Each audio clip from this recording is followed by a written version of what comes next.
같이 봅니다. 내 영혼은 여호와를 기다리며 나는 그의 말씀을 바라는다. 파수꾼이 아침을 기다리보다 내 영혼이 주를 더 기다리는 참으로 파수꾼이 아침을 기다리보다 더하다.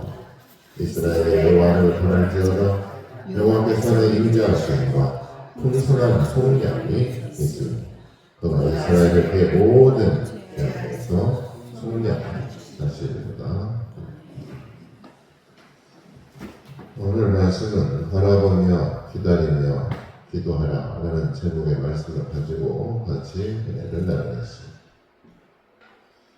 보통 사람보다 훨씬 더 많은 세월을 살아왔고 그 누구보다도 더 많이 기다려 봤을 것이고 누구보다도 더 오래 기도를 해왔던 올해로 106세가 된 연세대 철학과 교수인 김영석 교수라는 분의 시가 있습니다.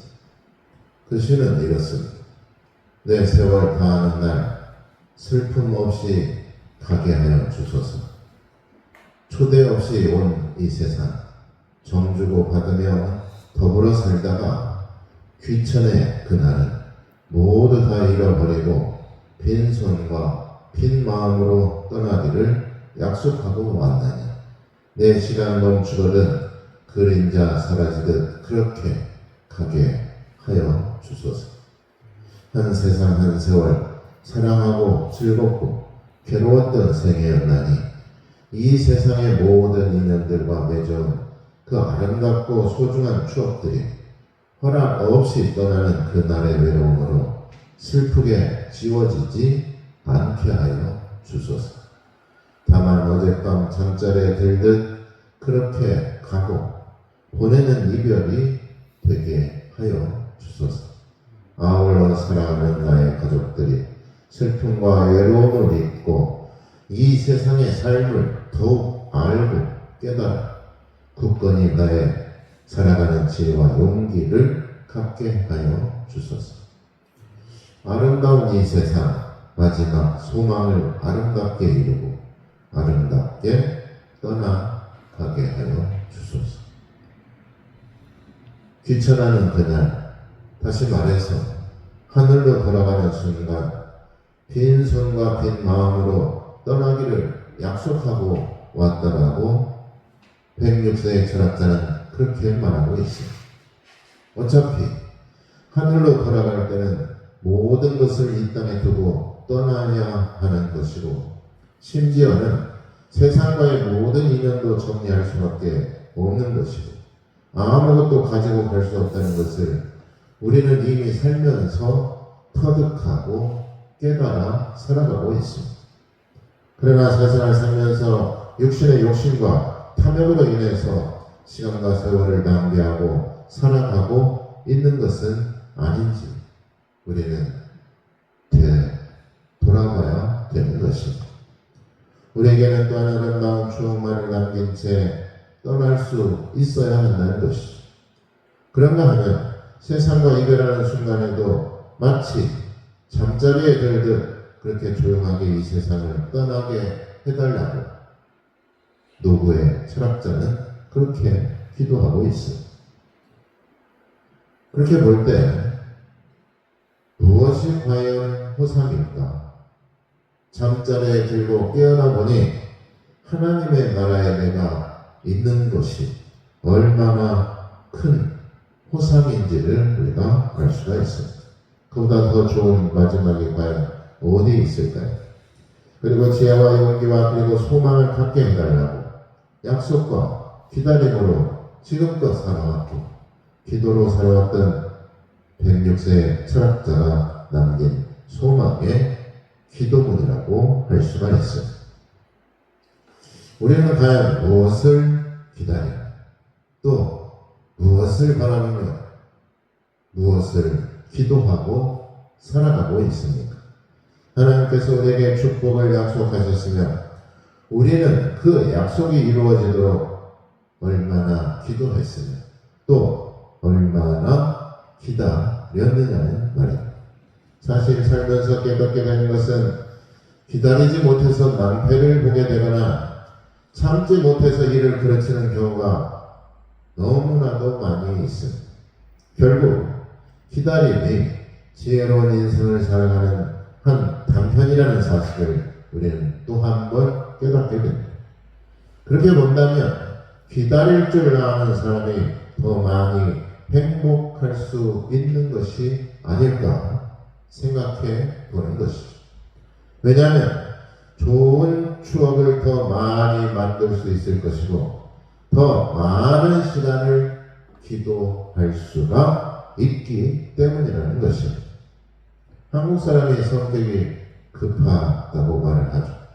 그래서 해외에 나가서도 한국 사람인지 아닌지 알아가는 방법이 몇 가지가 있습니다.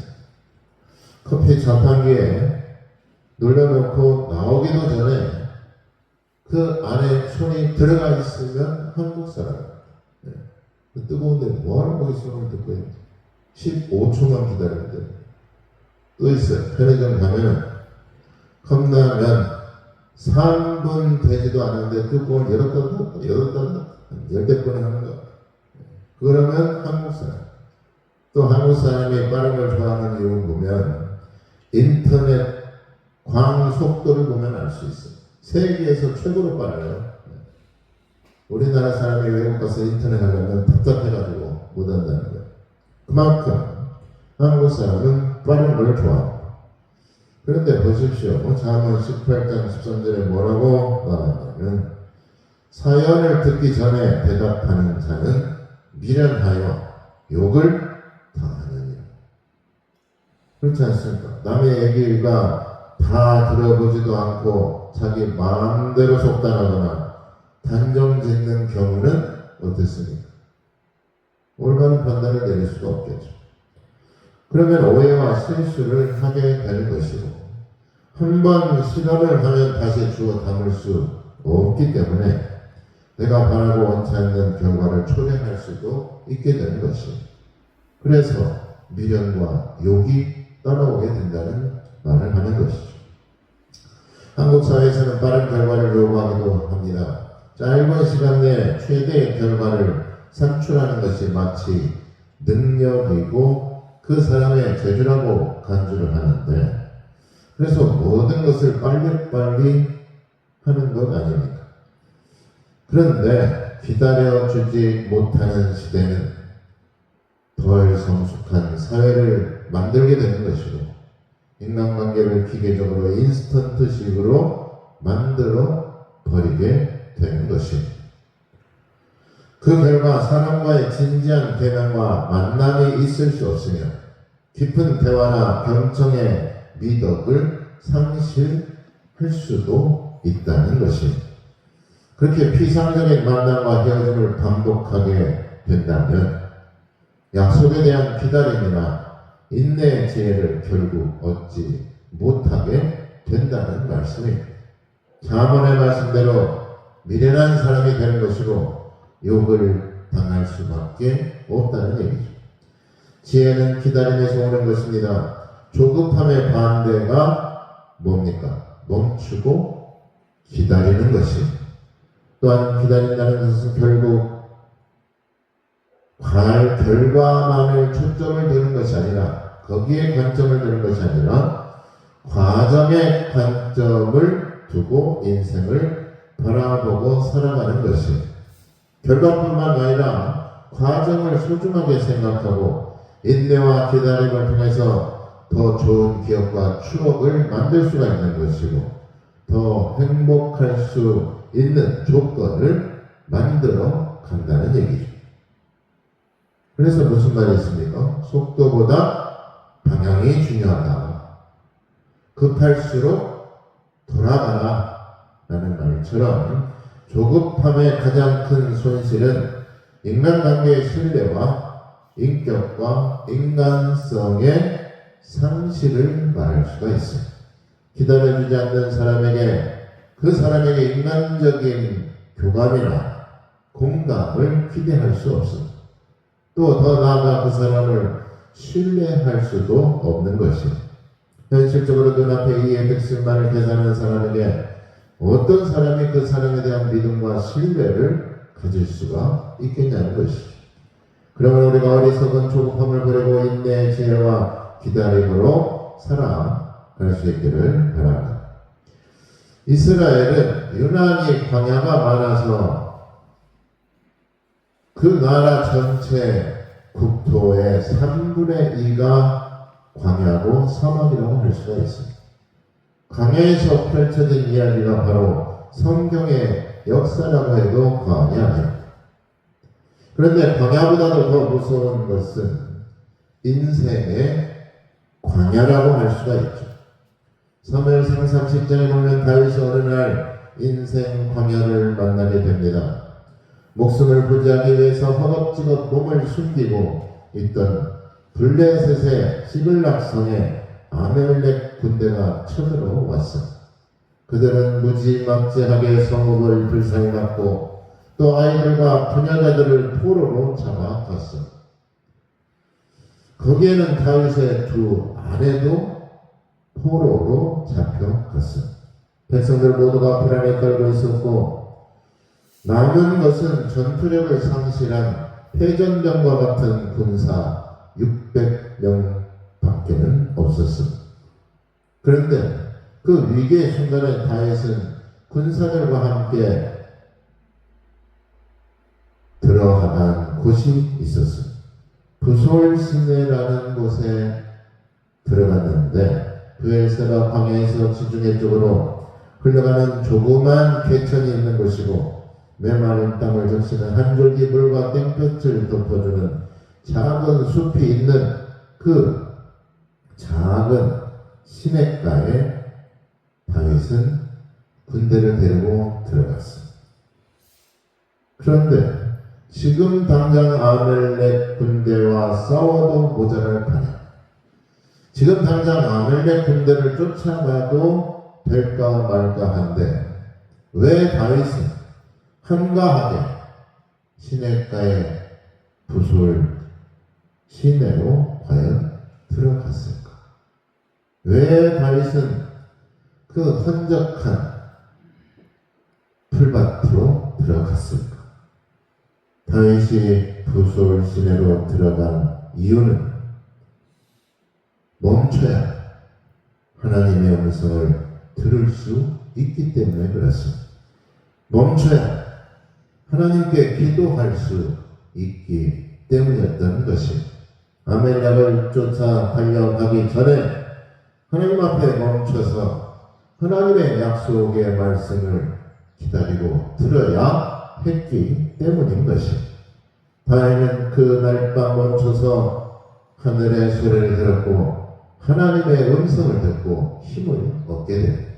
사무엘상 30장 6절에 보면 백성들이 자녀들 때문에 마음이 슬퍼서 다윗을 돌로 치자 하니 다윗이 크게 다급하였으나 그는 하나님 여호와를 힘입고 용기를 얻었다.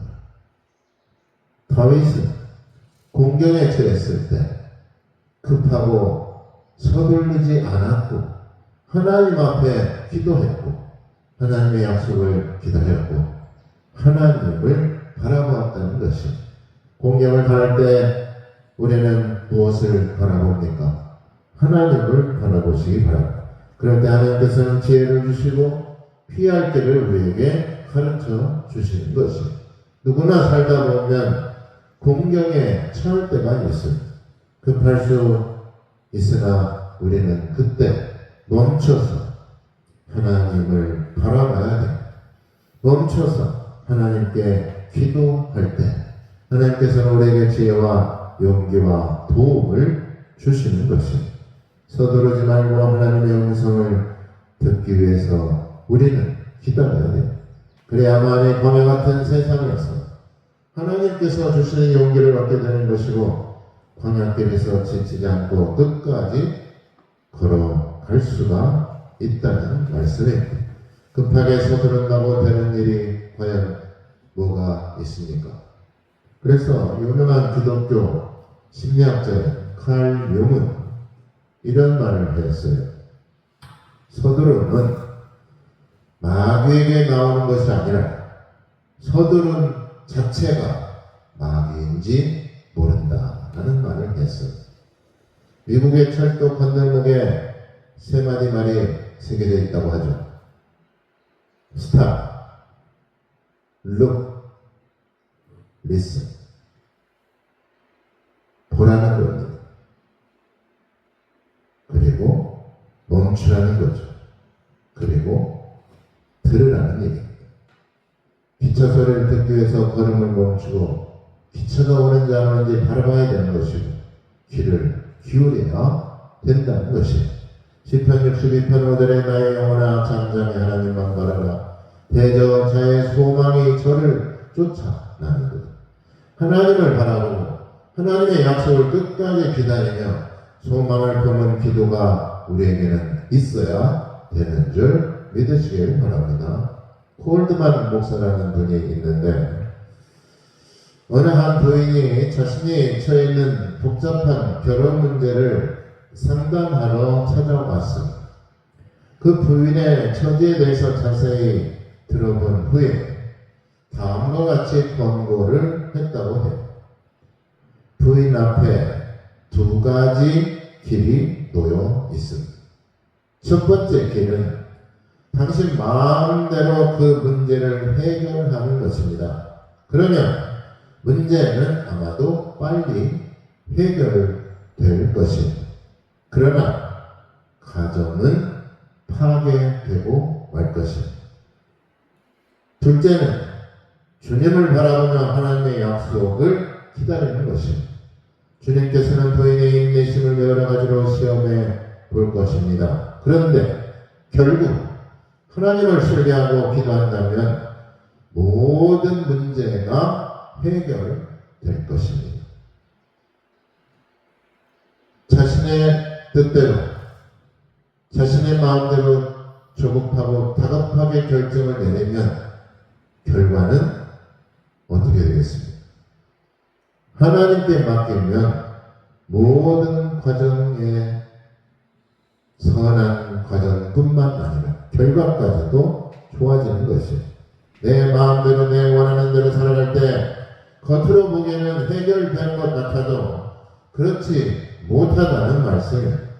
다시 반복되는 문제와 다시 그 악순환이 반복되는 것이에요. 그러므로 세상보다 크신 하나님을 바라봐야 되고 하나님께 맡겨야 되는 문제보다 크신 하나님께 우리의 문제를 맡기고 기도해야 되는 것이죠. 우리가 기다려야 될 것은 하나님의 약속된 축복의 말씀이며 그것이 이루어지기를 우리가 기도할 때 응답받는 삶을 살아갈 수가 있습니다. 하나님께서는 우리에게 원하시는 것은 우리가 하나님께 소망을 품고 기쁨과 평강으로 살아가기를 원하십니다. 로마서 15장 10절에 소망이 하나님의 모든 기쁨과 평강을 믿음 안에서 너희에게 충만하게 하사 성령의 능력으로 소망이 넘치게 하시기를 원하노라. 하나님이 원하시는 것은 우리가 소망을 갖고 그 안에서 기쁨과 평강을 얻으며 살아가는 것이다 라는 얘기죠. 따라서 한번 해보겠습니다. 신앙은 기다림입니다. 기다려야만이 하나님의 약속이 이루어지는 것입니다. 기다릴 때 기도가 응답이 되는 것입니다. 하나님께 소망을 두고 기다리는 자에게 구원이 이루어지게 되는 것입니다. 사도행전 1장 4절에 예루살렘을 떠나지 말고 내게 들은 바 아버지의 약속하신 것을 기다리라. 베드로서 3장 15절에 또 우리 주의 오래 참으심이 구원이 될 줄로 여기라. 예수님께서 말씀하셨죠. 마태복음 24장 13절에 그러나 끝까지 견디는 자는 구원을 얻으리라. 시편 37편 7절에 보면 여호와 앞에 잠잠하고 참아 기다리라. 자기 길이 형통하여 악한 꾀를 이루는 자를 인하여 불평하지 말지어다. 선한 일을 많이 한다면서 살았고 또 하나님의 교회를 위해서도 봉사도 많이 하고 헌신도 했는데 또 기도도 많이 했는데 응답이 없다고 생각하십니까?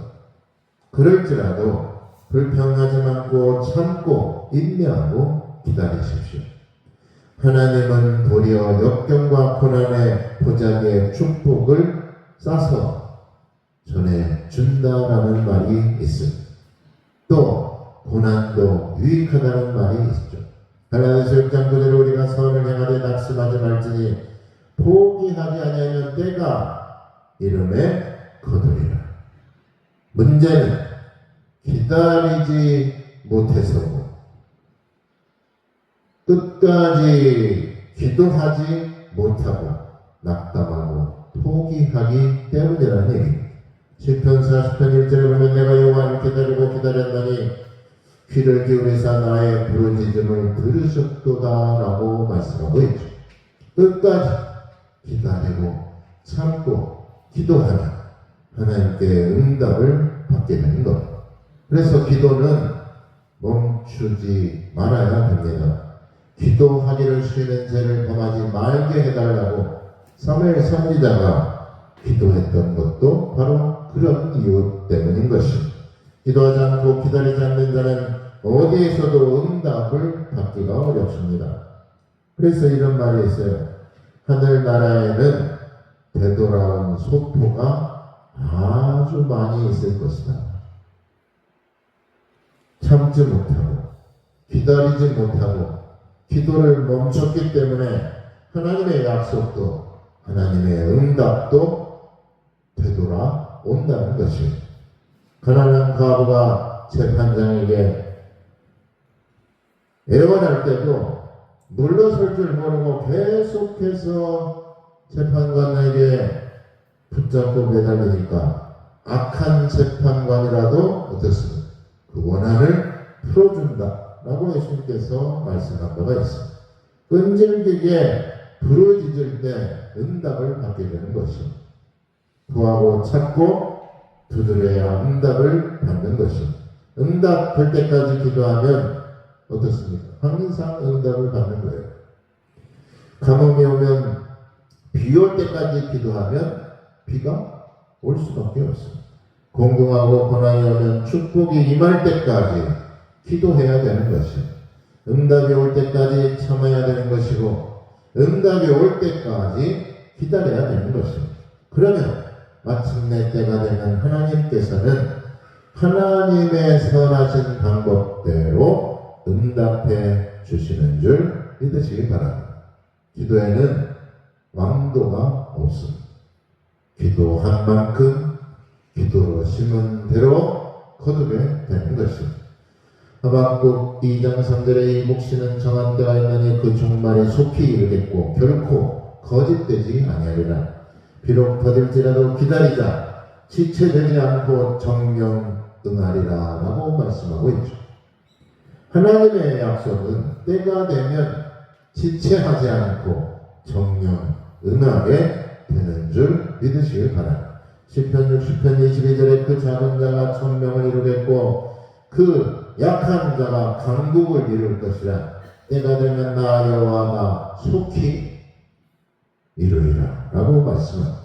하나님께 드리는 기도는 소망의 기도인 것입니다. 아무리 우리가 개인적인 소원이나 욕심을 구한다고 한들 누가 들어주십니까? 하나님의 약속된 축복이 이루어지는 것입니다. 그래서 구약은 하나님과의 과거의 약속, 신약은 하나님과의 현재의 약속, 약속이 이루어지는 것입니다. 평생을 경건하게 살았던 호나티우스 보나르는 아침에 해가 뜨면 창문을 열고 커튼을 젖히며 이렇게 기도를 합니다. 주여 이 아침에 오시겠습니까? 라고 기도를 합니다. 또 밤이 되면 창문을 닫으면서 이렇게 기도합니다.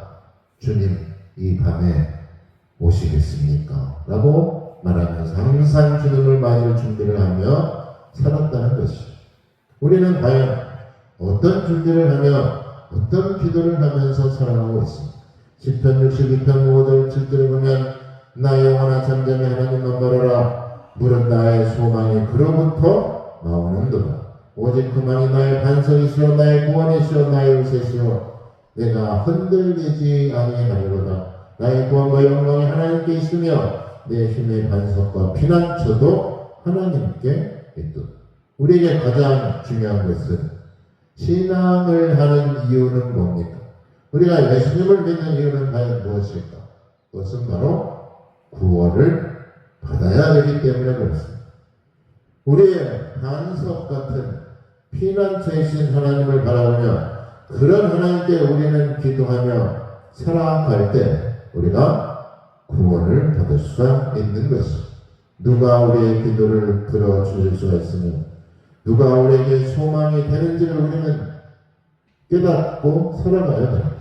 우리는 왜 하나님께 기도합니까? 하나님은 기도에 응답하실 수 있는 분이시기 때문에 그렇습니다.